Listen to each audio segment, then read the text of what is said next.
time getting 60 votes. I really can't see how some of these senators who are moderate can vote for that at all. Plus, we all know that the whole purpose of this language is to move everybody into a public plan and really get rid of the private insurance industry, which, by the way, is not making exorbitant sums. They made, I think, 2.2% profit last year. That's hardly exorbitant. I think they're 35th in profit making on the Forbes 500 list. It's incredible, some of the misconceptions that are spewed out here, and they're coming up with a 1,500-page bill.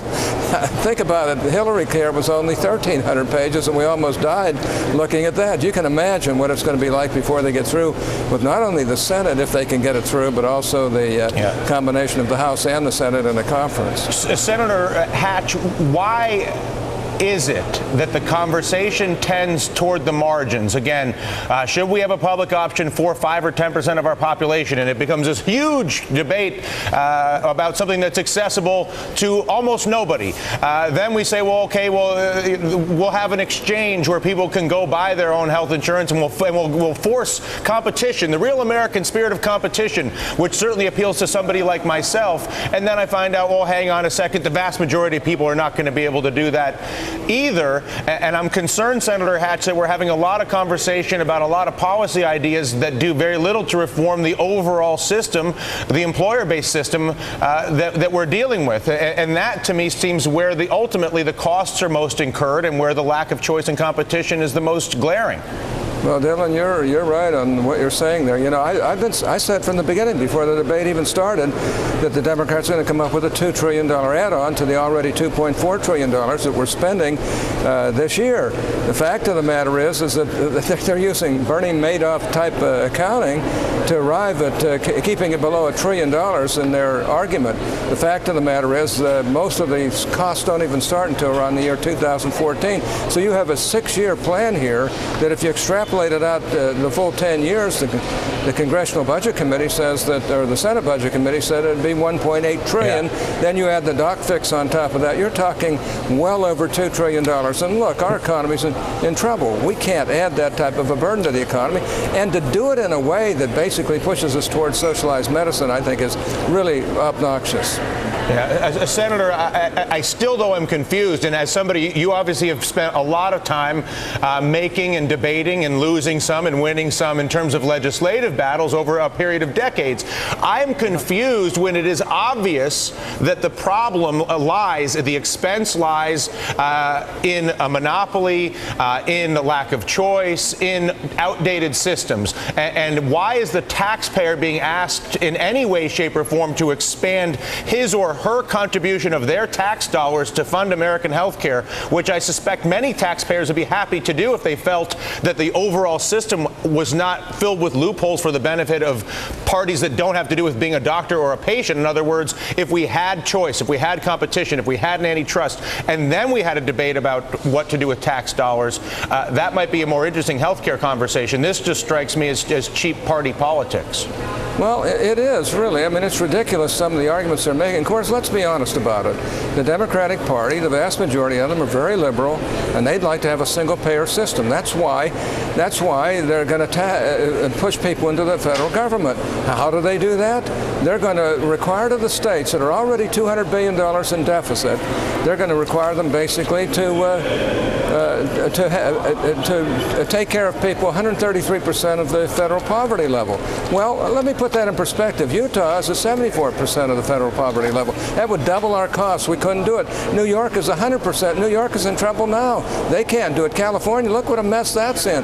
Now, they're going to saddle these states with this type of, and that's only one aspect of it. I have to tell you, I don't understand where they're coming from, how they can justify these type of things, but the whole purpose is, with this public plan, is to push people into Medicaid, because by pushing them into Medicaid, you're actually moving right towards a single-payer system. Barney Frank has said that's what they're going to do.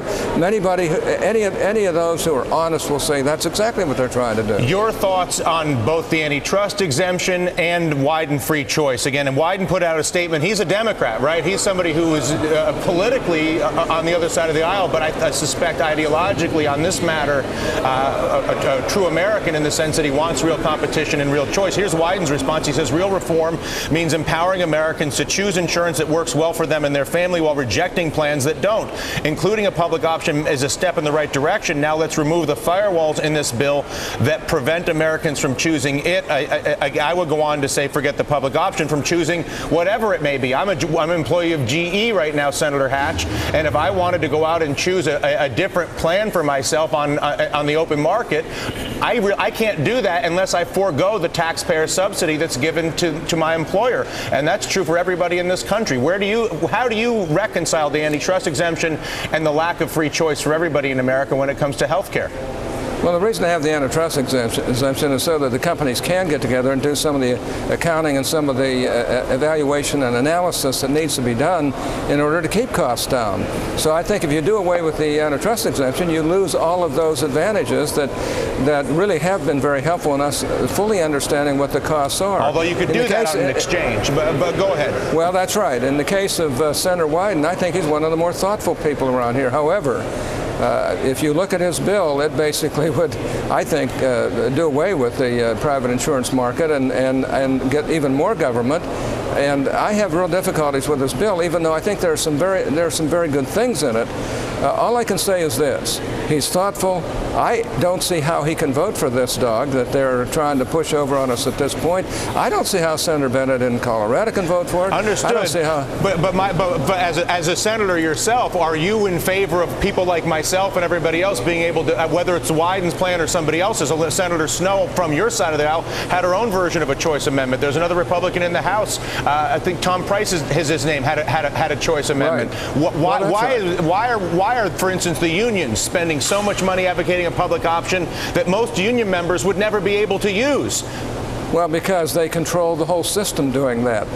One of the big goals of the whole Democratic Party is to move people into that category of the bottom 50% that basically don't pay taxes, and a high percentage of whom get money from the federal government and think everything they ever hope to be come from the almighty Democratic Party. And you know, they're smart, but let me tell you this: in Utah, we have an exchange. You can make your own choices. You can change whatever you want to change. And I think you know, by any measure, most people have said that Utah runs a pretty doggone good health care system. That's the advantage of having 50 state laboratories look at these problems, come up with their own solutions, and then we pick and choose among and then have a competition states. For who's. Yeah. You can have a competition. That's right. Yeah. You're right, and that's what federalism's all about. And if we really rely on federalism, we'll be able to get the very best systems that we possibly can by true competition, not by turning everything over to the almighty federal government and letting the bureaucrats back here run things. That's what's going to happen with this current Democrat bill. Senator, if you can get some competition and some markets back in play here, you know, I think most people in this country would be happy about that. So, Senator, thank you for the conversation. Nice to talk to you, Dylan. All right, Senator Orrin Hatch. Much more ahead here in the morning meeting. The war within the war. U.S. troops in Afghanistan are